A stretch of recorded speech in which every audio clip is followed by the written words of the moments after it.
Good afternoon, everyone. Now it's time for the second session, which will be on need for OBE and three concepts for implementing OBE by Professor Abhilash G, EC Department 80 MECE, Mysuru. Now I request Professor Abhilash G to start the session. Over to you, sir.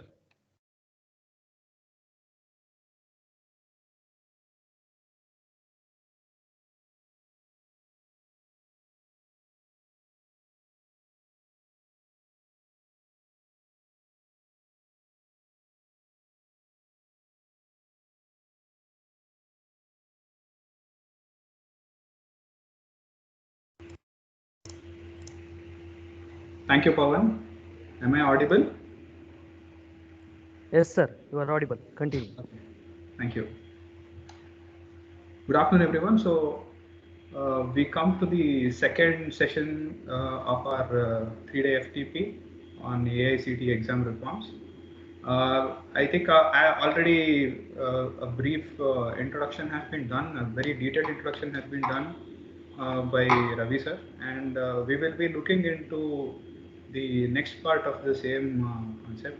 So in the previous session, he basically looked into what was the purpose of the reform and how it is being brought into place by AICTE, and how we are actually trying to align this reform with an international standard which is prevalent today as known as OBE or outcome based education.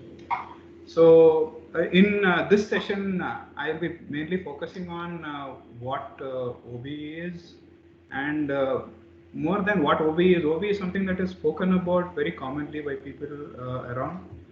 It is used in educational sector quite widely throughout various countries, and it has been around for more than 15 years, and it has been progressively evolving during that duration of time.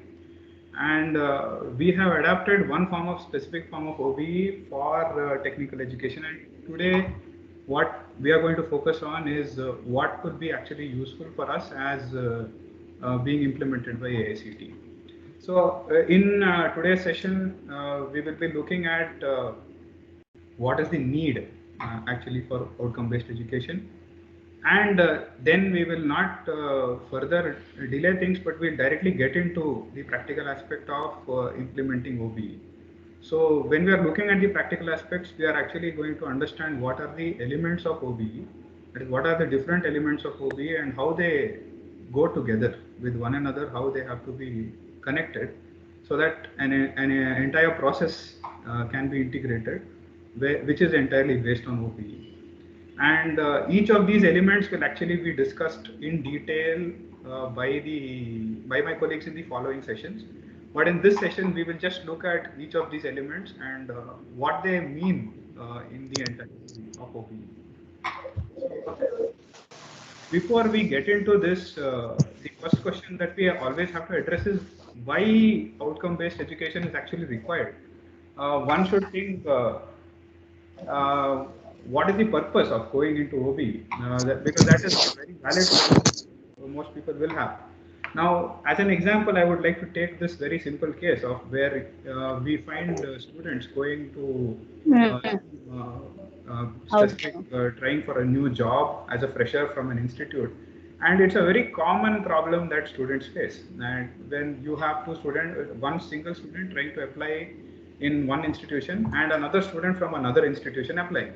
So what we are basically looking at, there are two institutions, institution A and institution B, which are both nationally recognized, and degree holders from institution A are trying to apply with a specific employer, and there is another degree holder from an institution B also trying to apply with the same employer. But what really happens is when they try to apply, the institution B student or graduate is actually not picked by the employer.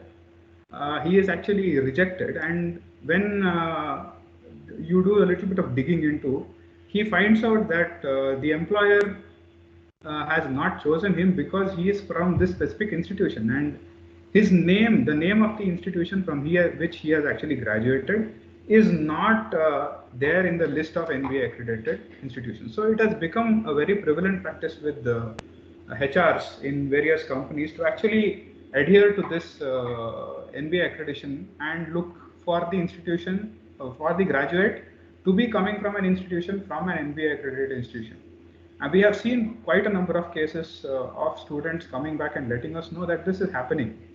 And the result is simply going to be that we decide that, okay, we also have to be NBA accredited because that is the thing that is actually going to work for our students. So this becomes a very, very crucial requirement for going into OBE.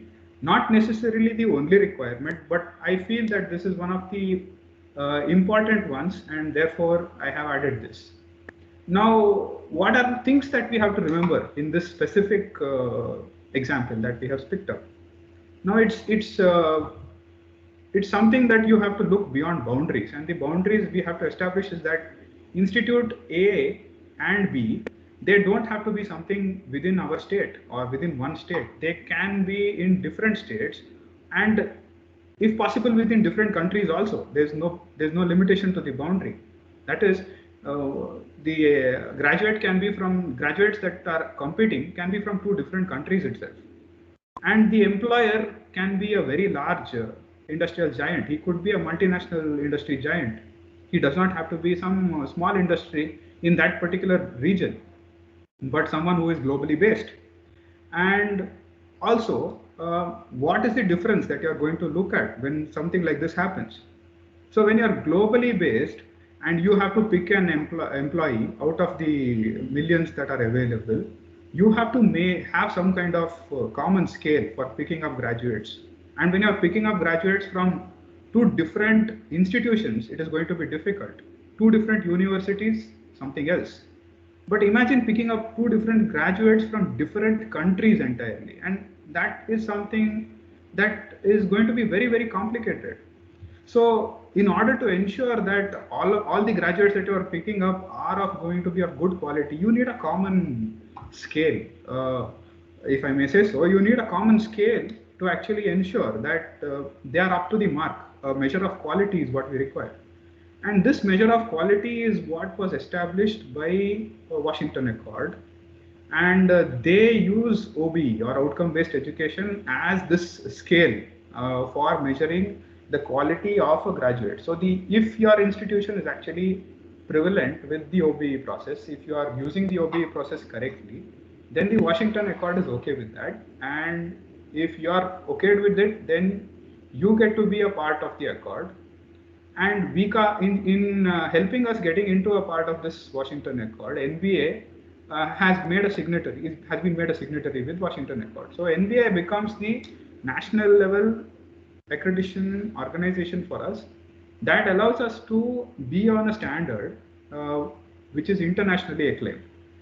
And based on that standard, if we can ensure our quality, we can make sure that even if a student is graduating from our institute, he need not restrict himself to companies which are within that particular region or state or country, but he can actually apply his same degree for a job across the globe with any organization which is actually accepting this particular measure of taking in quality of graduates. So based on this, we have to identify that the most important need for OBE turns out to be that you have to increase knowledge and skills of the learners, because that is basically the only way of measuring what a graduate is actually capable of. So when you actually when you get to sit in an interview, people are only trying to look into how much you know and what you're actually capable of. And this goes without saying for any graduate for that matter. And based on that itself, you can only measure. And that has been made as the heart and soul of this process, as to ensure that a graduate has got the same amount of knowledge and skills, if not very, very different. So the worldwide adaptation of the OBE framework and its focus on higher order learning is what you're looking at. And along with higher order learning, they are saying that they should have equal number of professional skills with their when they are graduating.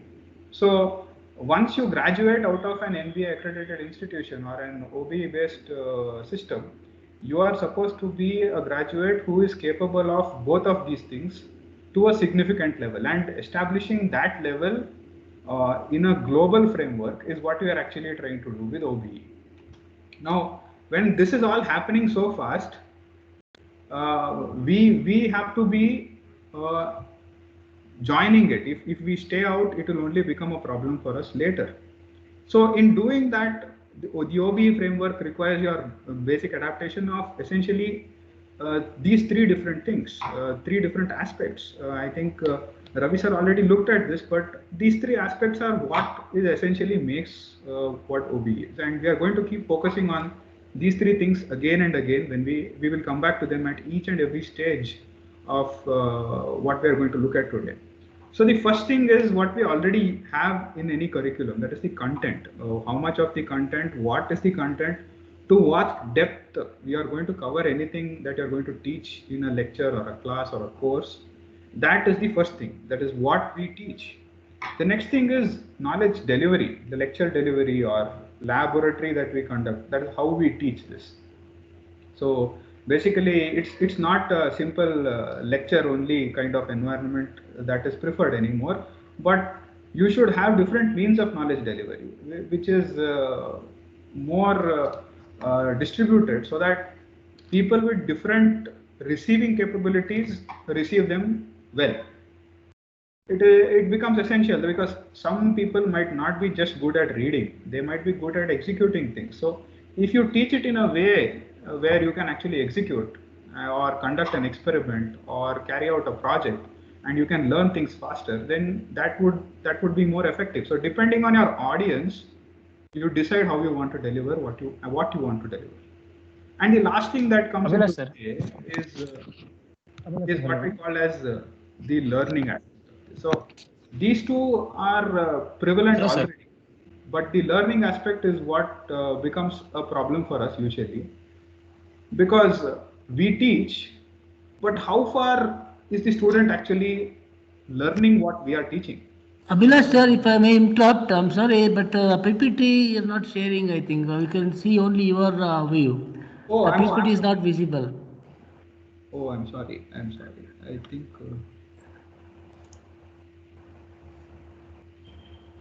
Are we good? Now it is visible, sir. Thank you.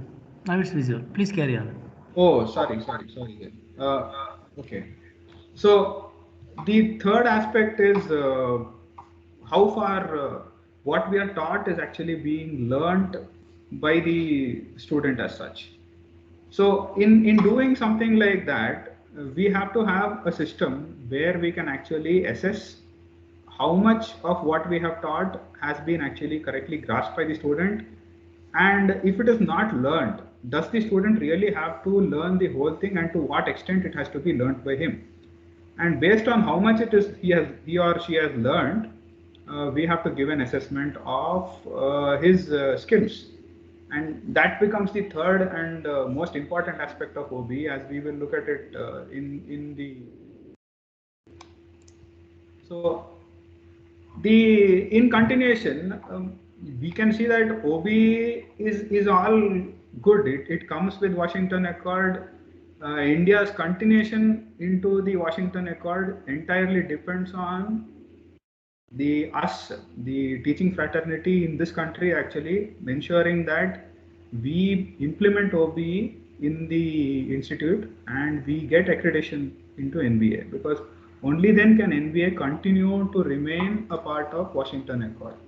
And if it is not implemented in our level, then it is again going to be a fallback for the entire nation itself.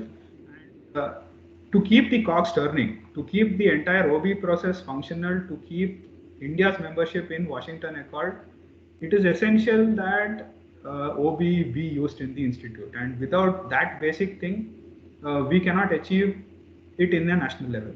And once OBE is used in the institute, it also becomes important that we keep verifying whether our OB implementation or process is up to the mark, and that can be done directly only through the accreditation process that NBA takes you through whenever you're going into accreditation. So on an annual basis, you have to keep verifying, and that verification is also integrated into the OBE process.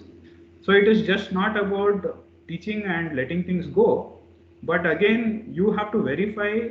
You have to have a system where you keep monitoring how far you have achieved whatever you wanted to do as under the OBE process, whether the process is optimal or you can actually further tune it even better.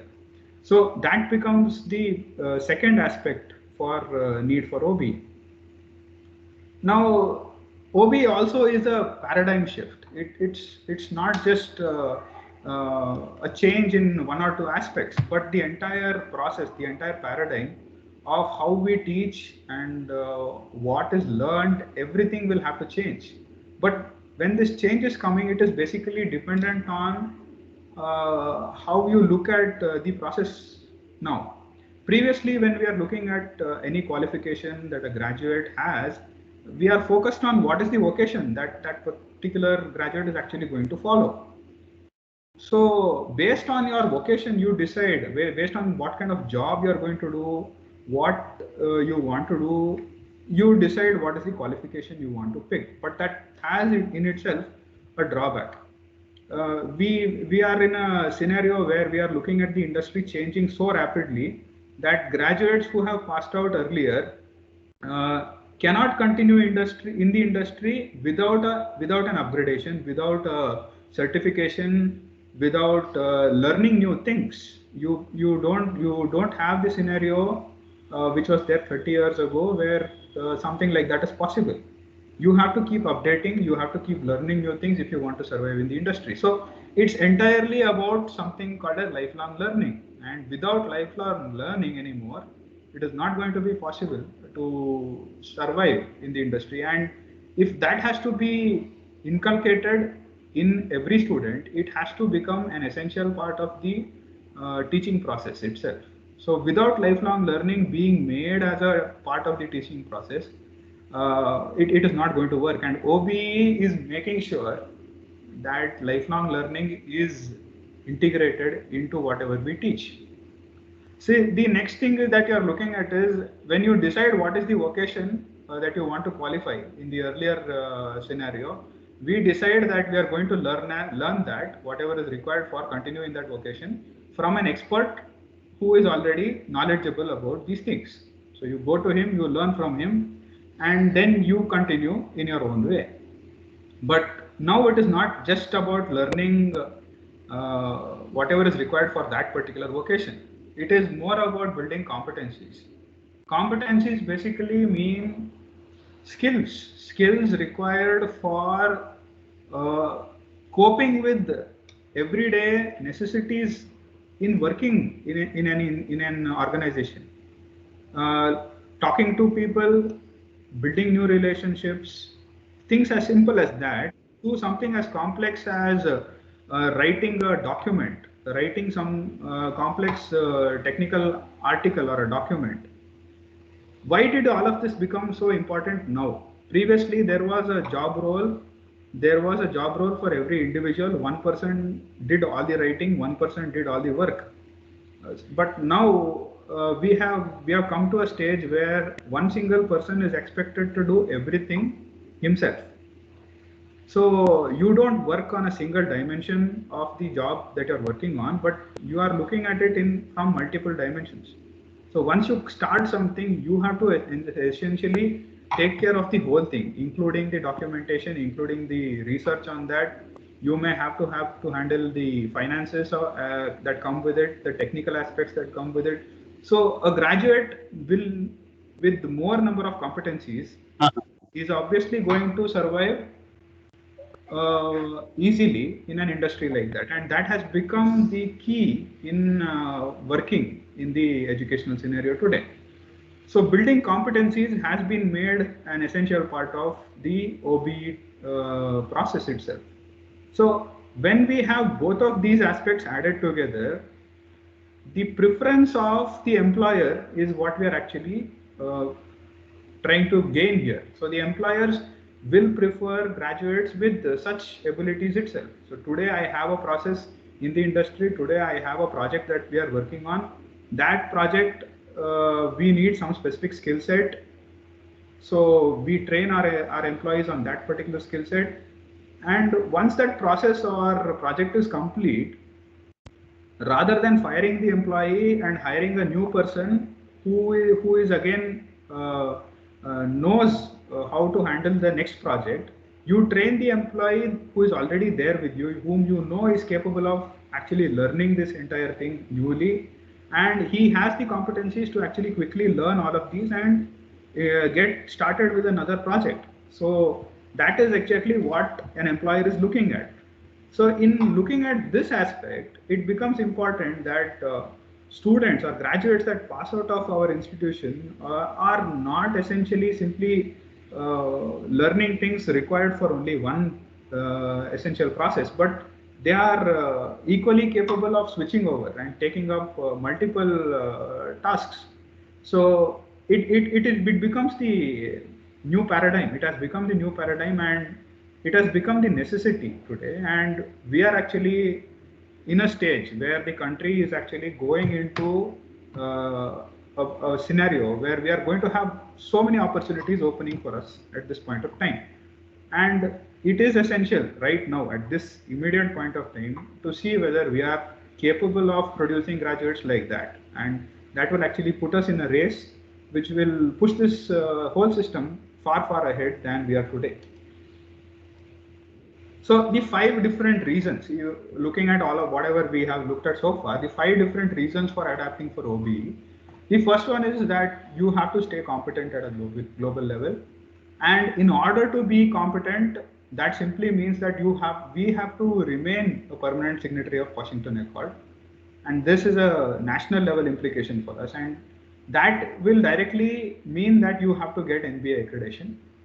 And that NBA accreditation is based entirely on one of the most important aspects of it, of the process, that is, you make your students lifelong learners. They are just not going to say that I know this and I will only do this, but they have to be prepared to take up new roles, and they should finally have all the knowledge and skills that are required by employers. Employers today are not simply saying you should learn electronics, you should know control systems, or you should know VLSI or something like that. They don't stick to one specific requirement.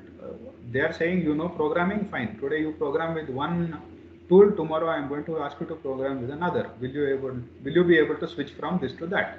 So they are basically saying you should have the knowledge and skills required by that particular employer. And all of these 5 reasons are the things that are making us to adapt OBE as this matter. Now, in this whole thing, another question that is usually asked is, why do you need a framework for education? I have a curriculum, I'm going to teach it. The student learns the curriculum and I evaluate him in an exam. Now, when this is going on so smoothly, all of a sudden, why do you want to put another fully complicated framework into a system, and how is that going to help? Now, when you are teaching the program, when we get into any educational program, the previous objectives were simply that the student learns what is there in the curriculum and he knows the curriculum in and out. But today, that objectives have changed. Today's objectives have entirely changed, as we saw just now. It is not just the curriculum anymore. It is more than just knowledge. You require skills, and you should have this ability of learning independently and individually, and you have to learn throughout your life. And bringing something like that will not happen only if you are focused on one single curriculum which is oriented technically.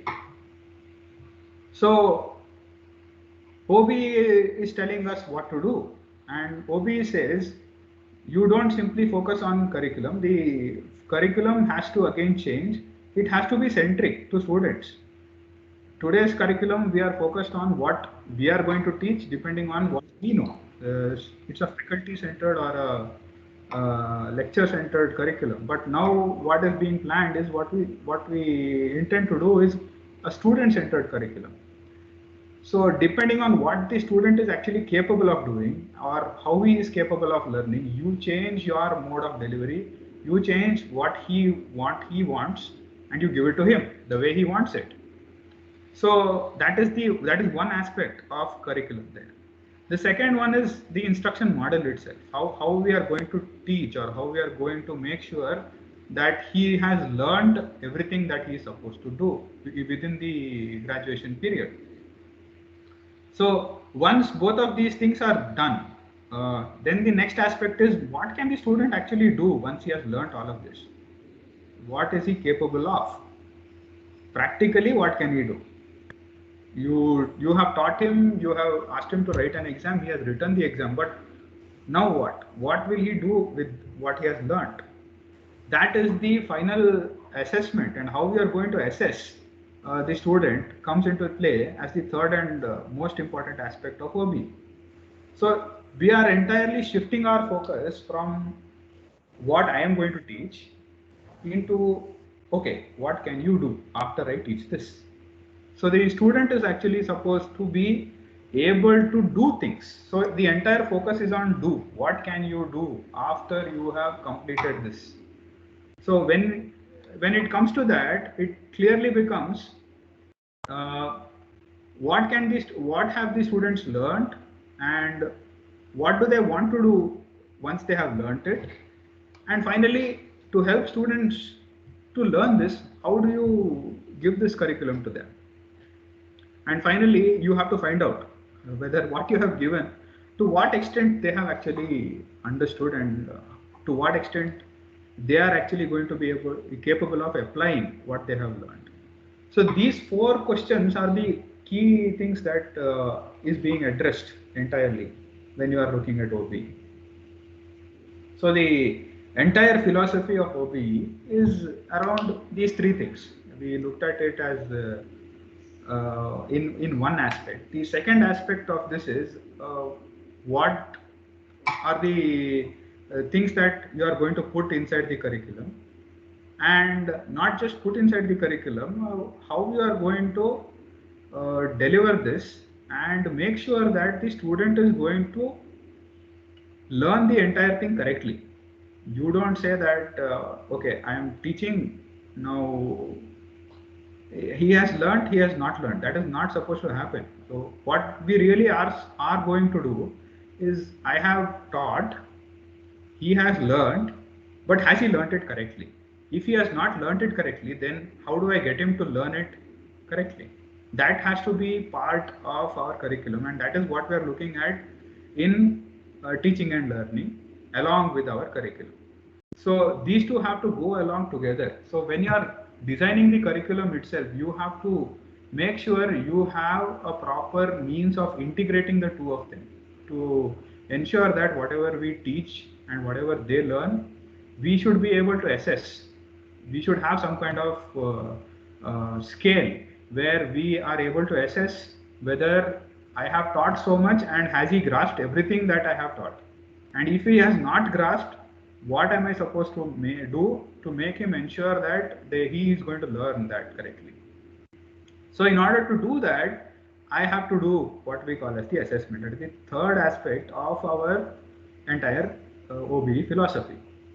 Now all of these are centered around one focus, and that focus is actually the output that we are going to expect from the system. These outputs are what we call as attributes, the graduate attributes, and they are preferably also known by one more name, which is the program outcomes. So once I take a student through the entire program essentially is the BE program that we are actually talking about in the undergraduate case today. So the BE program of 4 years, once the student goes through the entire program, what exactly will he be capable of? And we have to take care of all the three things here that we said about knowledge, skill, and the lifelong learning aspect that comes to it. So all three things have to be included in this graduate attributes, and these have been identified and given to us already. But around these, we have to ensure our entire process keeps working. Now, another way of looking at this is that you have a philosophy, you have a mechanism of OBE, and you focus entirely on the outcomes in this mechanism. You are not focusing on what you are going to teach today, but what your student has learned once he has completed graduation after 4 years. So it is only based on the outcomes that you are going to that you are going to achieve down the line after 4 years. So in order to achieve those outcomes, you have to have a proper set of guidelines. You have to establish a proper set of guidelines, and that guideline is supposed to have all these three aspects to it. And one is going to be the curriculum. The second one is how we are going to teach that curriculum. And the third aspect is how you are going to ensure whether what you have taught has actually been received correctly, or it has been received completely, or to what extent it has been received. So all these three aspects have to be integrated as the guideline for accomplishing the attributes that we are focusing on. So this entire thing means that we have to look at each of them separately. The curriculum comes first, and under the curriculum, we already have an existing curriculum. We already have the curriculum that has been well thought of. But when it comes to the curriculum, our approach to designing the curriculum is basically based on an exam, on a single exam that we conduct at the finals, and they are supposed to be able to write that exam. So the curriculum has been designed specifically so that the student is capable of writing everything that has been taught in an exam, and we close it at that. But that is what we are calling as traditional approach, and we are entirely content driven there. We decide that this has to be covered in class, that content has to be covered in class. For 50 hours you are going to give the whole thing, and for 50 hours you are going to close it. So whatever inputs you are going to give, we ensure that all the inputs are completely given. But OBE says don't do that. Don't focus on inputs. I want you to cover the outputs.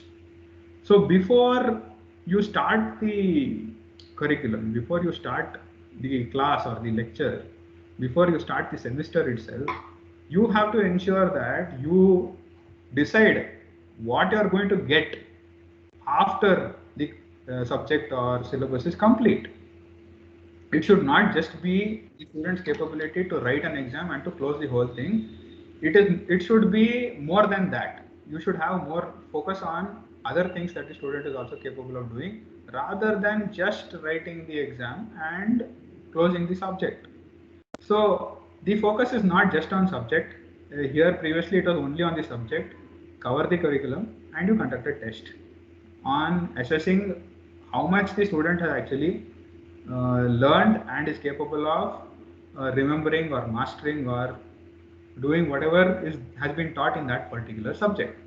But in the case of OBE, you are using the content as not just for regeneration or re-delivery during an examination, but as a vehicle to attain different outcomes.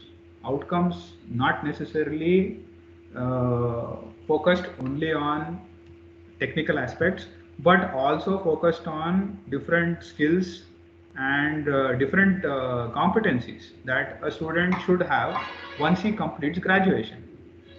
So we have to decide that I am going to teach it in this way, so that during the learning process he achieves these competencies also. I make him sit through a group discussion for one specific topic, so that he learns how to deal with people in a group. So he's not just focused on content that is there in that particular topic, but he is also focused on how to deal with people in a group, how he should talk in a group, how he should converse, how he should pick up points there, and what points should be rendered back. So all of these, that will also become a part of our content. So how far we can get into delivering the content in this manner is what we are going to plan when you are doing it in OBE. The next thing that comes into play is the outcomes are going to decide. You look at the outcomes, and that outcome has to be inculcated so that you take care of teaching, learning as well as assessment. So we have to have some proper strategy. We have to make a proper choice priorly itself. That this particular content is going to be taught like this, and once it is taught, I have to carry out an assessment of that particular content in so and so manner.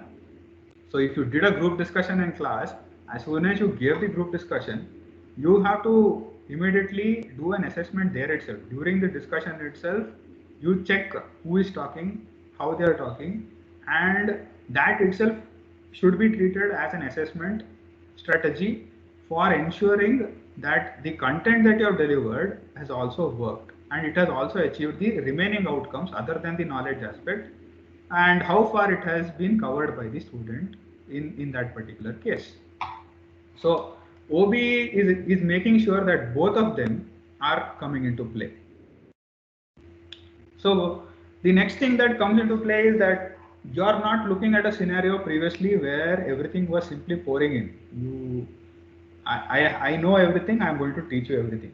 That was what working previously. But now it is not like that. You want to keep knowledge flowing between different people or different subjects. So it's not just getting coming out just from one person who is standing and giving a lecture in class, but everybody's aspect is shared with everybody else. So it's a matter of perspective now. I give one perspective, and the students decide that no, this perspective is fine, but I feel it is like something like this can also happen. It's a new point of view, and it might actually be an added knowledge into what you already know. So the flow of knowledge itself is not going to simply stop. It is going to continuously keep moving, and the more it moves, the better it gets. That is the whole philosophy of OBE when it comes to this. So there are primarily some few differences in our two systems. In the system that is where you have a input based system and the OBE or the output based system, they are looking at two different things. The first one is that this is basically teacher centric. It is entirely dependent on us what we do in class. But OBE is not teacher centric. They are saying the whole thing should be decided and built around the student. So here we are saying faculty are the primary lecturers, and they deliver the lecture and they ensure that everything is taught in class. But here it is not enough. Faculty's role is not simply giving a lecture. Faculty's role is to design the learning method and the learning environment. It's not just the content, but how this content is going to be given to the student and in what context he is going to learn whatever you are going to give him. The second thing is that here the faculty and students act independently and in isolation. So I prepare my notes, I go in class, I solve it on the board, and he notes it down, and I give him an assignment. He notes down everything that I have solved, and he goes home. He sits independently. He solves the assignment. He gets the solution. He comes back to class. But here it is not like that. You are expecting the students to work with you and to work with themselves. And even faculty are expected to work with one another. You don't have to deliver the entire curriculum independently as the only faculty concerned with that particular lecture. You can involve your co-workers into the assessment process, into the design process. So faculty don't get this single-handed rule on the subject that dominion is mine, that will not work anymore. So what we are saying is you build the process and you bring other people in, you design a class, you can give an assessment and ask someone else to grade your assessment for you. So that will ensure that you are not biased in any way. We might actually be mistakenly biased, not in terms of students, but in terms of what we think is right in terms of the content that we are giving.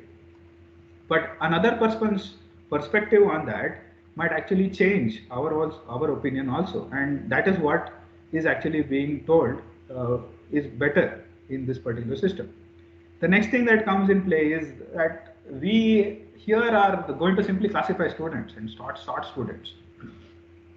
Classify, you know what is classify. Classify simply is the top ones in the class, the average ones in the class, and the bottom ones in the class. So you have to work with the bottom ones more. The top ones will work independently. The average ones will have to be worked after. So that is the classification. You sort the students in the class, and then you go after the ones that need your help in order to clear the subject. But here they are not saying you sort the students, but you group them into bins based on competencies and talents that they themselves have. You identify what each student is capable of, make him better in that, and make sure that he develops more competencies and talents. So he need not be an expert in your subject, but he will learn the competencies that you are going to teach in that particular subject. He need not become an expert in that specific subject at all. He knows the subject, but he need not become an expert. But he has other competencies that you are teaching as a part of the curriculum, as a part of your process, and you have to ensure that he picks it up with that competencies. In fact, because of his interest and because of that specific competency, he might actually excel in the subject that you are actually trying to teach. So that that has to be identified with students, and that has to be delivered back, and that is one very crucial aspect of OBE. The next thing is that the staff serves as the support faculty and the process of instruction. You decide that you are going to have the whole thing, and the non-teaching, that is the instructor level staff, you don't ask them to do any classical instruction. They are not going to teach the concept, but only the practical implementation. That is the idea that things worked on earlier. But now, no, even they have to work along with us, and they have to produce and they have to participate and contribute into the students' learning and the success of the student.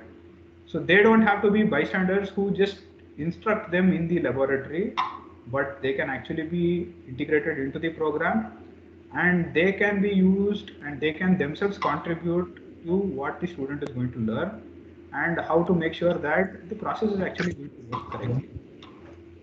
Then here it was simply that you are an expert, then you teach the subject. So because you know the subject very well, only then you can teach. But here it's not about just the expert, but you have to make sure that the learner itself is challenged. He has to be challenged, and it has to be at a complex level. It should not be something very simple. Ask him to solve a simple problem, and because he is able to solve that, it can go on. But no, that is not what we are saying. We are saying that he has to be at a higher level in solving that particular problem. So you deal with higher order abilities along with the lower order ones in the Bloom's taxonomy level. That is basically what is told here. And this one is the governance and independence. So everybody are in line.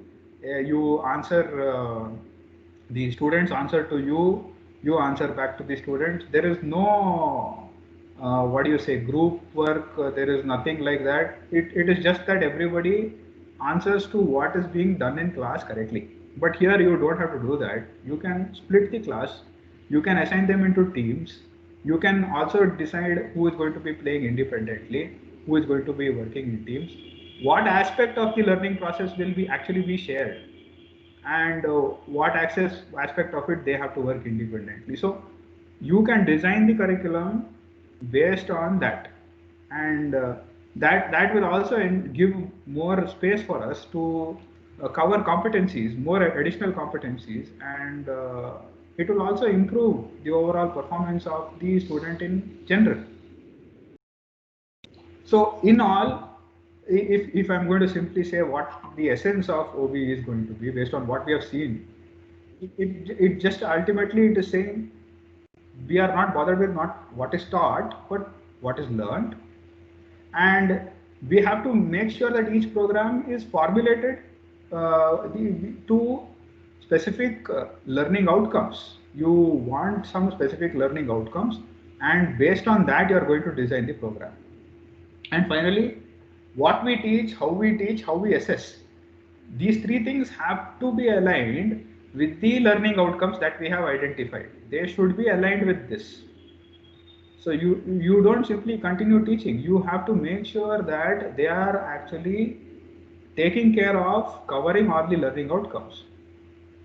And in order to ensure that this learning outcome has been covered, you have to have a specific mechanism where you judge by the quality of the learning, by what the student has learned, whether what process we have used, it is fair enough for that particular student or that entire batch.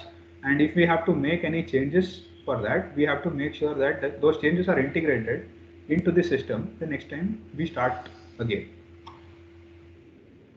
So basically, from all the three, we've come down to these three things. The clarity comes down to these three things. That is your curriculum.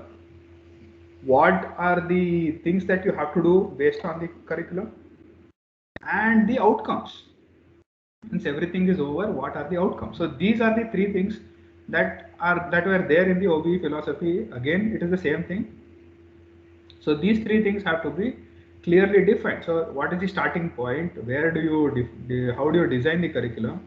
You should have a definition of the of what has to be learned, and after the whole thing, how much of it has to be achieved at the end of the formal education. So that is the main aspect of curriculum design. So next thing is the identification of what are the needs. How do you decide this curriculum? That is fine. Today, whatever is relevant in technology, that you are going to use and that you are going to decide with the curriculum. But what are the other things, the competencies that you have to develop in a student along with the curriculum? That has to be decided based on the industry's needs, and those industry's needs and societal needs are identified and defined as attributes or graduate attributes. And based on these graduate attributes, we decide what has to be done. The last aspect is the identification of the outcomes. You have to formulate, you have to create proper fixed set of outcomes. And these outcomes have to encompass all the three things: knowledge, skill, and attitude that a graduate is going to have once he has completed the whole program. So formulation of these outcomes is the final aspect of the focus of OBE. So when you say in terms of a program, when you're going to look at this, you are going to basically say, okay, I have a fixed set of outcomes that the student is supposed to achieve. I formulate these outcomes, and to meet these outcomes, I decide what are the objectives that the student should have. So next is for achieving this, what work you have to do. You have to make sure that this is the goal. You have to have a proper goal that has to be achieved once the course is complete, and once the student has gone out. Is he actually getting where we wanted him to go? Has he reached that destination, or is he traveling correctly? So that is what we are setting as the goal, and those goals are what we defined as the program educational objectives. And what the student is supposed to have as soon as he has completed the program is what we are calling as program outcomes. So two different aspects are set here. One aspect is the immediacy after he has graduated, and the second aspect is in a long-term setup where you look at him when he is not just a fresher, but he is someone who has got into the industry and he is actually working in the industry and he is capable of performing in the industry. So how good he is actually performing, that is what we are going to assess, and that is that we intend him to be somewhere, and that is what is shown here as program educational objective. Sorry, it has become outcome, but it's actually objective. So PEO. So these learning outcomes are what we are going to look at now, and they are again split into those very same three things: what he is supposed to know, what he will be able to do, and finally, what should the student should be like. That is, what kind of attitude he has. Will he easily accept things? Will he be able to adapt quickly? All these things are basically what comes under learning outcomes. So they are again doing something so complex, something so varied, requires that you don't split it up into an entire thing, but you make it into smaller integral parts. So what we basically do is we have outcomes defined in the program level, which are called as the program outcomes. That is, your entire graduation program will have specific outcomes, and then again you split them into course level outcomes. So what program outcomes are there, they are further split into individual outcomes that can be achieved in every subject or course that we are going to teach, and these are what we call as the course outcomes or the COs. So these are basically COs and POs. So the process of how you map the outcomes is what we are looking at here. Now, you have an array of courses. We already have an array of courses, and for those courses, we are going to have separate course outcomes.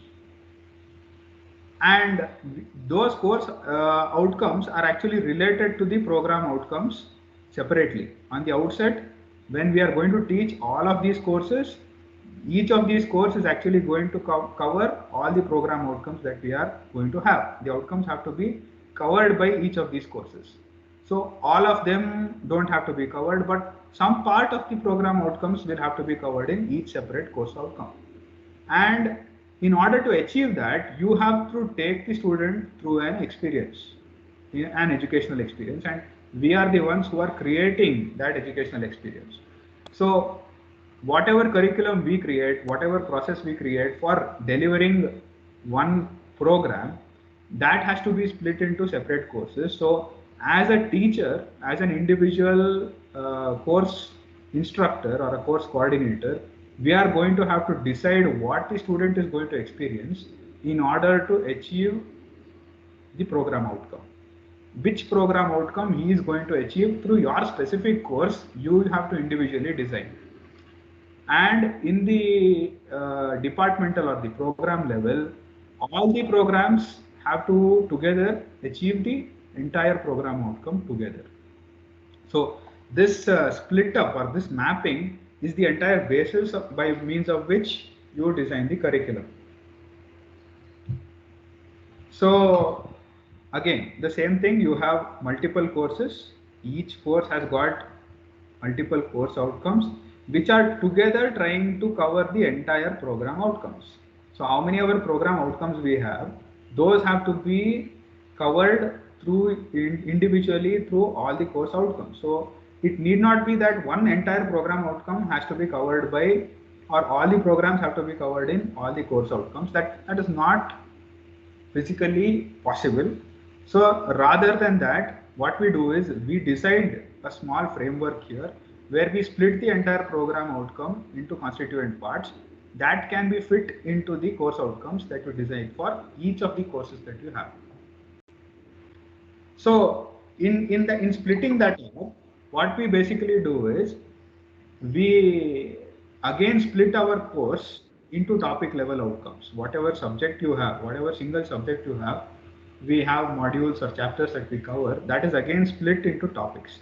And each of those topics we have to identify and mark out topic level outcomes. The advantage of doing something like that is, you know at what level your student is, when he is solving a problem. To take a very simple example, we do an evaluation of a blue book and of an exam paper, and you find that the student has solved a problem, but it has not been completely solved. He has lost, he has got lost in the steps somewhere. Now, if you see the exam paper, it is very clear to you that he knows till here, but after this particular step, he had to do some kind of mathematical operation which he is not familiar with, which he has not learned. Now, in the exam paper, it is very clear that he is not able to do this step, and that is where he has gone wrong. Now, if we are actually able to identify and split our curriculum into topics where you ensure that the student is learning whatever is required for that problem separately, and if he knows all of them separately, he will definitely be able to put that entire thing together to solve the problem in the exam. So in order to do that, you have to ensure that your entire course is again split into subtopics, and that is what we are calling as topic level outcomes. And together, if at least majority of the topics have been covered, the student will not definitely have much problem in ensuring that he can cover most of the course outcomes, or if not all. And if he is capable of doing that with all the courses, then nearly the entirety of the program outcomes also will be achieved by each student that we are trying to do. So the process also wants us to keep improving on achieving this, and that improvement process has to have a means of assessment. So in each stage, after you do a course, after you complete one setup, we have to have an assessment, and that assessment has to identify what is the gap in our OBE system that we have actually implemented for that particular semester or year or batch. So after you do that, you have to collectively find out what has gone wrong and what has not been covered, and due to what reason the program outcome has not been achieved. And that has to be identified in the program level. What aspect of which program has not yet been, a program outcome has not yet been covered completely.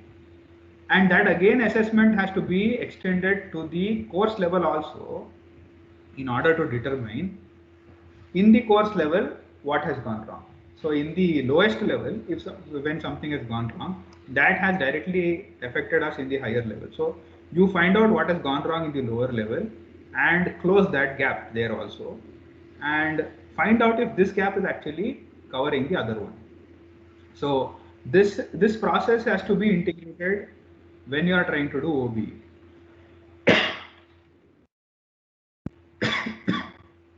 So the whole process again comes down to how we map the program outcomes to the course outcomes. So you have to define outcomes that are going to influence the components of the entire curriculum correctly.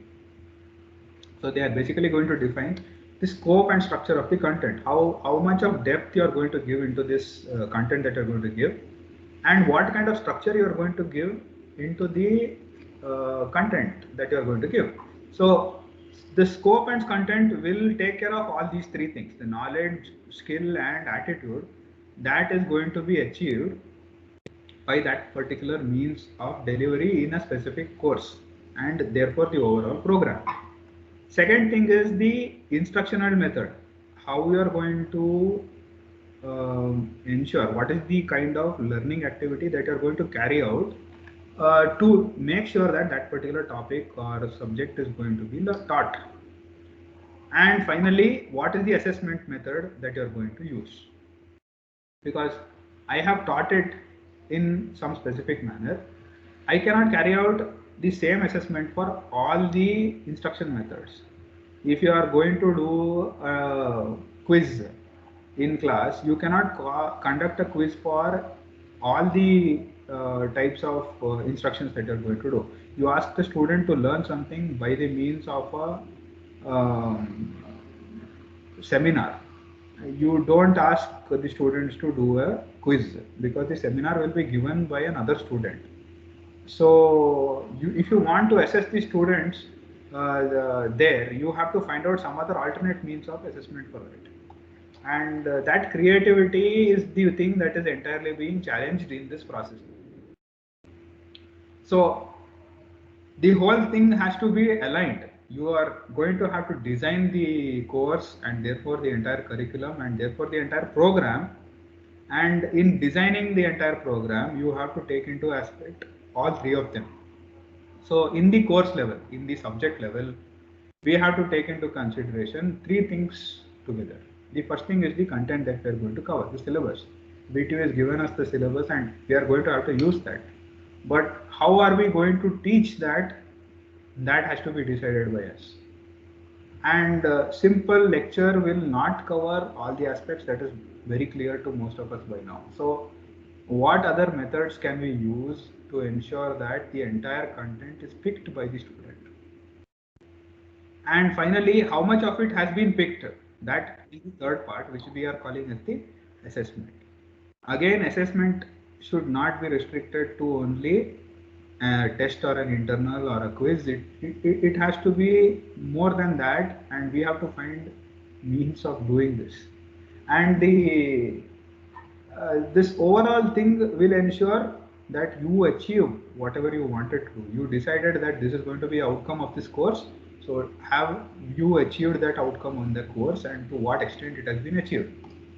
So this is the third and final concept that we have to discuss with respect to this. Now, what is the most important things that we have to again look at whatever we've done so far? So the whatever reforms, curricular reforms that we have spoken about so far, that AICT is pointing out to us, they should be implemented. They can only be implemented if you have a collaborative effort. The whole thing is based on achieving things in the program level, and therefore achieving things in a course level in one specific subject is not going to be enough. It is simply not going to be satisfactory. So to do the whole thing completely, you have to have a collaborative effort into finding out and completing things. The second thing is that this is going to be very challenging on our beliefs and mental models. We already have fixed ideas on how things have to be taught and how they are going to be learnt, and how each person is going to learn it. Now, that entire philosophy itself is being challenged by OBE, and that is something very, very difficult for some people to understand and accept.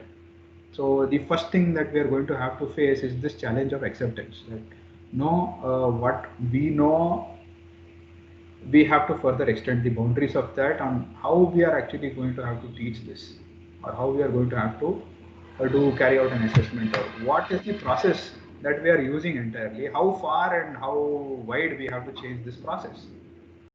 The last thing is that if you have to make a big difference to our students' learning experience, the whole thing is being done to ensure that the student has a proper learning experience.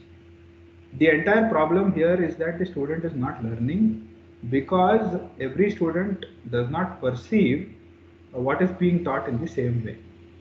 So I do this lecture delivery mode. 30 to 40% of the students, maybe even lesser, are comfortable with that. But when you take it through a different mode of learning, you can actually get more people to be involved. And not just involved, they will also learn more easily. But making sure that they learn it effectively is the real challenge in this entire process, in the time frame that we are offered to cover the whole syllabus. So these are just a few review questions. Simply put, I have just done content delivery, and I am doing an assessment on what has actually been learned. Then these are the questions that I should be asking. So basically, when you are actually starting to design a content, that content should be focused on the final set of questions that you're going to ask. And the answers to those questions are actually going to be the outcomes of what you're going to achieve. So the first thing OBE stands for, outcome based education. Second one, OBE's focus. OBE's focus is basically on teaching or learning. So it by now it is very clear it is not just on teaching, but you are doing it on learning. Next thing is that OBE student is active or passive learner. So we are continuously saying active, active, active. So the whole thing is active. Now finally, OBE is teacher centric or student centric. We are centering the whole thing around the student. What are advantages of becoming permanent signatory of Washington Accord? I think we looked at that in a slide where I showed you what are the advantages for if you do it in Washington Accord. One among them I pointed out as an example where your student becomes a graduate who can apply for jobs globally, and that to that level, whatever advantages come, all of them. So the next one, list the 5 reasons for adapting OBE. I think I pointed this out, which are the 5 reasons for adapting OBE. The very same thing that comes finally down to Washington. The next question, are you convinced about need to adopt OBE framework in your university or college?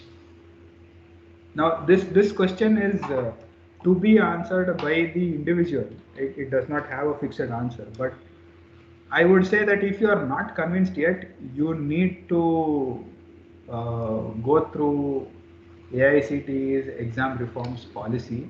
It is available on AICTE's website, and that will clarify its necessity to the extent where without OBE framework, without an adoption of OBE framework in the university or college level, there is no survival for us in the industry anymore. So keeping that in mind, let's go to the next part. So what are the elements? So far we've looked at the different aspects. Now we come to the elements of OBE. Now the different elements are as we have looked at them already. Now, but how they are related and what they are supposed to cover, that is what we are going to look at in this session. So program educational objectives are the ideas that you decide your student has to achieve once he has already been employed. After employment, what is he capable of? That is program educational objectives. The second aspect is what we call as the program outcomes. So immediately after graduating, what he is capable of, and that how he will extend becomes the program educational objective. So the program outcomes themselves have to be achieved through different courses, and each course is going to ensure that he is going to learn different things, and these different things are what we call as the course outcomes. So if you have 60 courses in our curriculum, then that 60 and odd courses are, each of them are going to have different course outcomes. And finally, under every course, you are going to have topic level outcomes or topic learning outcomes. So every course is going to basically split into subtopics, and they themselves are going to have outcomes. And these outcomes are entirely not just based on the content, but they are also going to be based on the knowledge, skill, and attitude that a student is going to pick up when he is going to complete the process. So what is basically program educational objective? A broad statement that describes the expected achievements of the graduates within the first few years of their graduation from the program. So as soon as they have completed, after a few years, what are they actually capable of, and how much is it actually aligned to the institutions and the program's mission, the mission statement of our institution and program. How much how far have we reached or completed that mission? That alignment is being verified by means of program educational objectives. So PEOs are broad statements. These PEO attributes, they are supposed to be broad statements. They have to be attainable. They are not supposed to be something very long term, but something which you can attain in 3 to 5 years. Thirdly, they have to be measurable. Measurable so that you can make an assessment and you can decide whether it has been achieved or not. And lastly, they should not be a restatement of the program outcomes. So, as I pointed out, your 4-year program that is there, 3 to 5 years after that, you verify with the graduate. Yes, after the program, when the student has actually passed out and is working with such a stakeholder, you are supposed to verify whether you have achieved your mission statement, and what you want to verify is what we define as the PEO. So here are a few PEOs examples. So graduates will have successful professional career and will be able to. You can see that we are not talking about what it in the even in the present tense. We are identifying and defining it itself in the future tense. A successful professional career, pursue higher education and research, and thereby engaging in lifelong learning. So you are covering this different aspects. They are not technically grounded. You are not saying he will be capable of doing this specific task in that particular domain. No, you are keeping it general in terms of the entire industrial process that is available to him. Now, similarly, again, this whole thing is again in the future tense. Now, the next thing that comes in the process is the relation between the program educational objectives and the program outcomes. So you are saying that the program outcomes must ensure, they must foster that the program educational objectives are attainable or they can be attained. So you have to define the program outcomes so that the PEOs are attainable. Their definition is again based on 3 different things, and those 3 things are what we call as the skill, knowledge, and behavior that we have already defined. And it so happens that NBA has already defined the PEOs for us, and these PEOs are basically based on NBA's graduate attributes. Now, in terms of differences, I have already pointed this out. Program outcomes are talking about students who are going to immediately pass out, whereas program educational objectives are talking about graduates, recent graduates, that is somewhere 3 to 5 years after their graduation. Now, this is basically what they know and what they are actually capable of, but this is looking at what they have achieved during those years. Then this is the time of, by the time of graduation, but this is after a few years of graduation. And finally, this is defined by NBA. You don't have to bother with defining program outcomes because NBA or ABBOT has already done that for us. But we have to define the program educational objectives. So program outcomes, now there are, in India it is defined as graduate attributes by the National Board of Accreditation. They are already defined, the number is 12, and they are mandatory to all the programs. All the programs, all the graduate programs, undergraduate programs have 12 of them, and all of them are mandatory. Mandatory in the sense all of them have to be achieved. Then this fosters the attainment of PEOs. It is supposed to ensure that you take care of the PEOs with it, and the attainment is done through the program's curriculum and the activities during the program. So along with these program outcomes, you also have to define what is called as program specific outcomes. Again, program specific outcomes have to work towards fostering the attainment of PEOs, but they are specific to the program that is being conducted in your institute. Your specific program. This is the program that I am going to do, and in this program, once you complete this program, you will be able to achieve some few things, which is aligned again to the mission and vision statement defined by the institute. So they are supposed to be 2 to 4 in number, not very large, because most of the things have already been defined in the graduate attributes. So you don't need to make them very large in number. And also you have to make sure that their attainment is also carried out through the curriculum that you're going to do. So some specific branch-based examples of PSOs. Mechanical engineering example, engineering, drawing and modeling. This has been defined as a PEO for engineering, drawing and modeling. So using modern CAD tools and appropriate design standards to develop component and system drawings. Another example, electronics and communication. Hardware and software systems, an ability to apply design principles in the development of hardware and software systems for varying complexity. So this is talking of an aspect that you want to additionally add into the program other than the graduate attributes that are already there in the program. So those have to be defined additionally into the program, and these are what we define as the program specific outcomes. Now the program specific outcome will also have to be subdivided into what we call as competencies or outcome elements. Now whatever program outcomes or program specific outcomes, both of them are again split into smaller parts for easier assessment, and these smaller parts are what we call as the outcome elements or competencies. In the AICT reforms document, in this process defined, they have called it as competencies.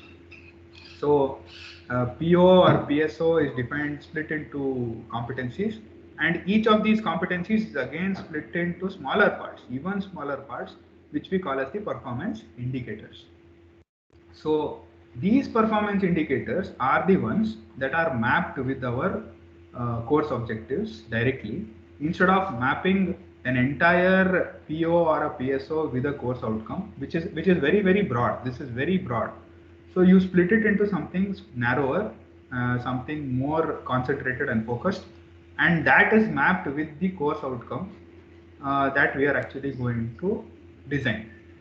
And that allows that you can ensure that your curriculum design, your lecture delivery is easily mapped to that particular indicator.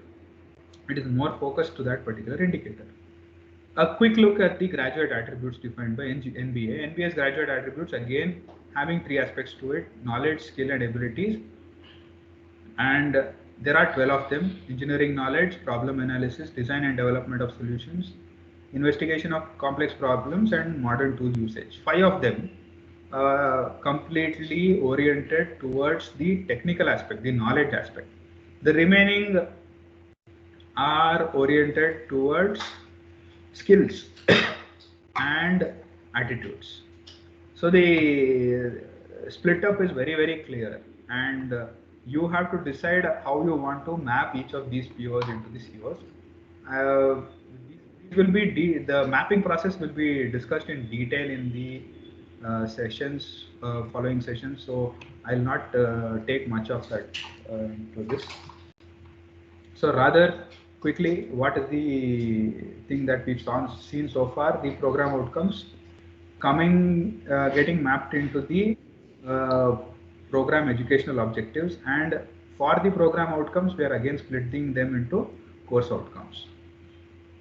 So what is the course outcome then? The course outcome is something that you are looking as an observable student action.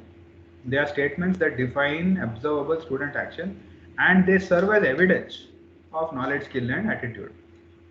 So they have to be observable, and that observability is the most important thing when you're defining the program course outcome in this case.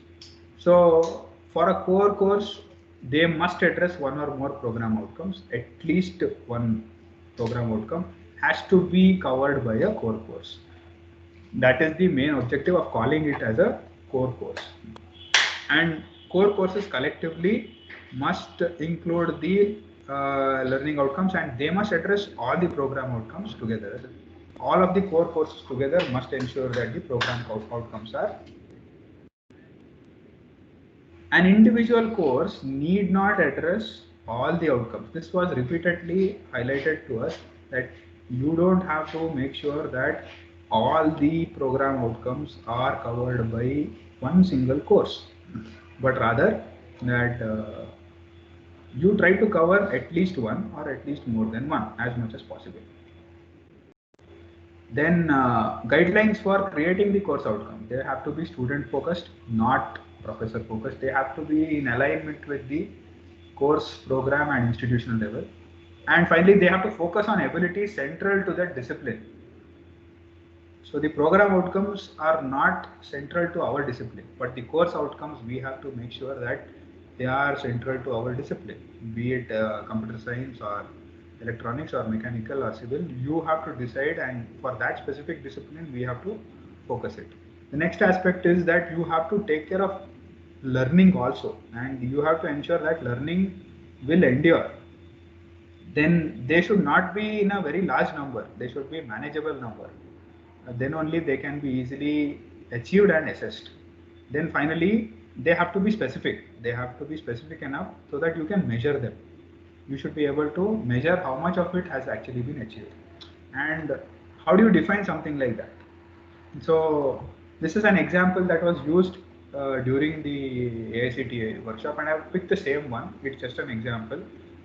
CEOs of biomass energy systems, they have used the specific terms. They have fixed verbs here, and those are the ones that are deciding the action that is intended by this particular course outcome. A student will be able to analyze, and analyze is being focused on. So you can see that they are all action based. They are all verbs, and that is what makes the most important aspect of your course outcome. And this decides to what extent you are going to cover some specific program outcome or competency or performance indicator, depending on what level of the action you are actually taking into consideration. And they should not be very elaborate. They don't have to be very much. You can see that even though I said 6 here, they had given us an example of 7. It is okay if you want to make more number, but it will be difficult to provide an assessment if you increase the number. That is what we were warned against. So making a smaller number makes it easier for assessment and also ensuring that all of them are achieved. So we saw things until the course level. Now we have to look at what you do in the topic level. So course outcomes themselves have to be achieved, and they have to be achieved through topic level outcomes. Now topic level outcomes are basically a split up of some specific topic, and that topic to what extent he has covered.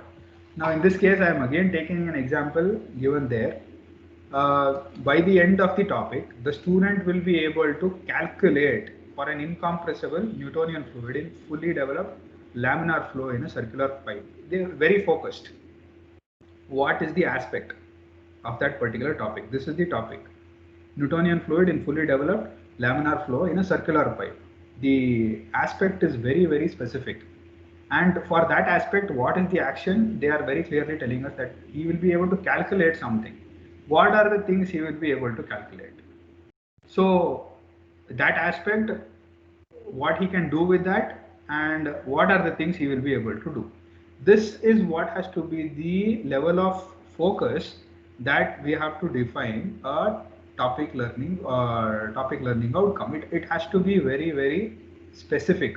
So that specificity will have to be ensured when you are defining the topic learning outcome, because this is going to be the one that is going to be directly considered during the assessment. What extent this has been achieved by the student when he or she has taken out an assessment. So the overall process is you split the entire vision of the institute and the department into a long-term achieving goal, and based on the students' achievements, and those are what we call as program educational objectives. But these are achievements of the student after he has graduated. But during his graduation, he is supposed to come out with some fixed attributes, and they are what we call as the program outcomes. And to achieve these program outcomes, a student is taken through a fixed number of courses, and each of these courses is going to achieve certain course outcomes, and these specific course outcomes are going to cover the whole process. But in order to make sure we are able to cover the course outcomes correctly, we have to split the topic that you are going to teach into topic learning outcomes. They have to be marked down to very, very specific topic learning outcomes. So the whole process of OBE is based on these four principles, and this is only one aspect, the aspect of planning the outcomes. Now, other than that, we also have to make sure what you are going to do in class. One aspect is planning before the commencement of the semester. What we are going to do, we are going to plan. But the next aspect is how we are going to do this, how we are going to deploy this system, and that is again another four different things: the syllabus, the teaching method or pedagogy, then the learning process that you are going to employ for the student, the experience that you are going to give him, and finally the assessment that we intend to carry out. And lastly, you have to verify, you have to check whether he has achieved the outcomes in course, program and university level. In all three levels, you have to take him through an assessment and verify to what extent he has learned. And the last and most important aspect is you have to have the system to be built so that it has a means of improving. One year I did something, next year I want to improve on that. So that improvement mechanism has to be integrated into the process, into the OBE process. So these four things have to be put together for the entire OBE system to completely work. And this has been, since it is not very new, people are working on different models on this, and this is one model that I have found very apt and useful and relevant to us. There are quite a number of similar models available. People have published quite a number of research on this also, and they are freely available on different platforms. So if one wants to understand OBE correctly, one can always go into any one of those and we can look at that. So what did we look at so far? The first one are what are the elements of OBE, what are the different elements of OBE. So we saw the 5 different elements of OBE. Then the PEO, full form, program educational objective, PO and PSO, program outcome, program specific outcome. Number of POs, graduate attributes, 12 of them. Number of PSOs, it has to be between 4 and 6, not very large. And who decides PSO? The college, the institution has to make a committee who is going to decide the PSO, and they have to keep verifying the PSO during the course. Then finally, CO stands for course outcome, and recommended number of COs by NBA. So they are saying the number has to be between 4 to 6. That is the recommended number.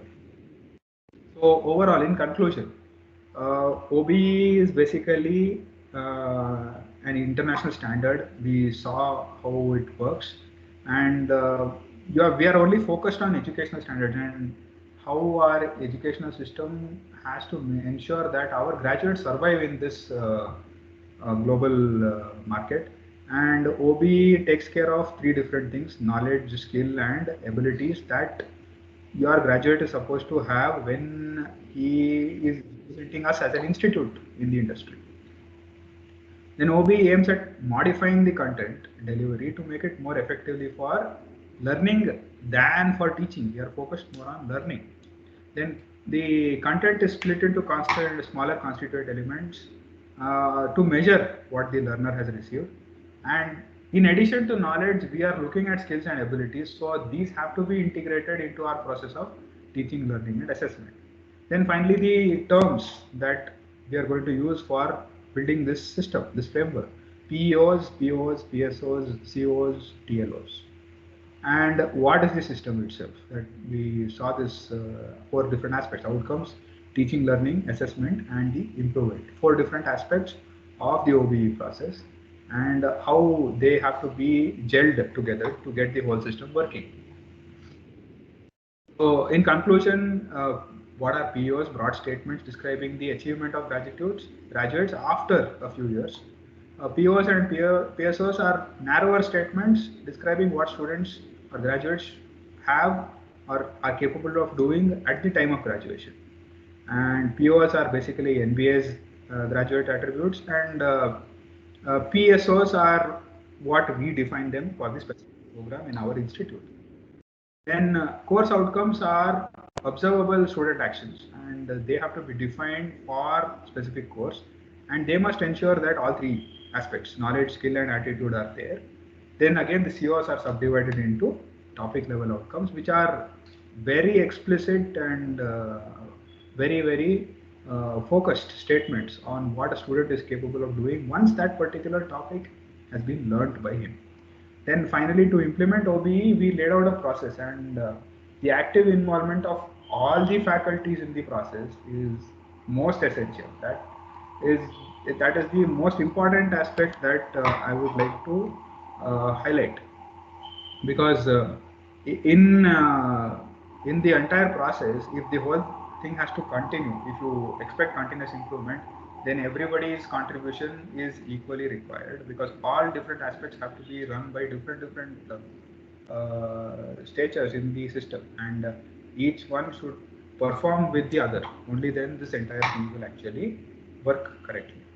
So I think I've covered pretty much everything that was done during this AICTE FDP with this, and I'd like to thank our college and the Department of Mechanical Engineering for taking this up as an initiative and giving me an opportunity to share what I have learned during the FDP. Thanks, everyone. So, if you have any questions, we can take them up.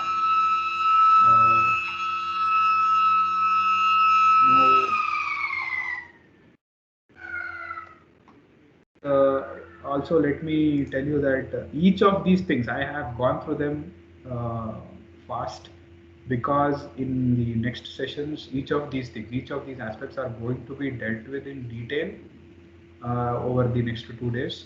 4 sessions of carried out by 4 different people. All of them are again going to deal with each aspect separately in different levels and to different depths. So if there are any more questions regarding what we have covered so far, let's take them up.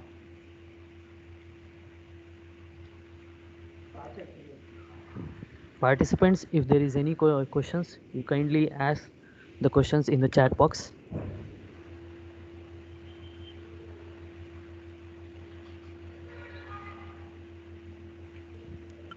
No questions? Okay. So I think we can wind up then, Pawan. thank you. Thank you, Abhilash sir, for sharing your knowledge on outcome-based education system and concepts for implementing that. So we have completed the 2 sessions of Day 1 online faculty development program. I would like to thank our resource person, Professor Ravikumar S. and Professor Abhilash G. for successfully completing or conducting the session. I would like to thank all the participants for joining us in the successful completion of first day of online faculty development program on AICTE exam reforms and overview. So before concluding, I would like to inform all the participants that the link for the feedback, I would like to request the participant to fill the feedback form that will be sent through to your registered Gmail ID and through our Telegram channel that will be shared now. And also, I would like to inform you that the day 2 session link will be shared to you today by evening to your registered email ID. So thank you each and everyone for joining us for today's session. Thank you everyone. Have a good day.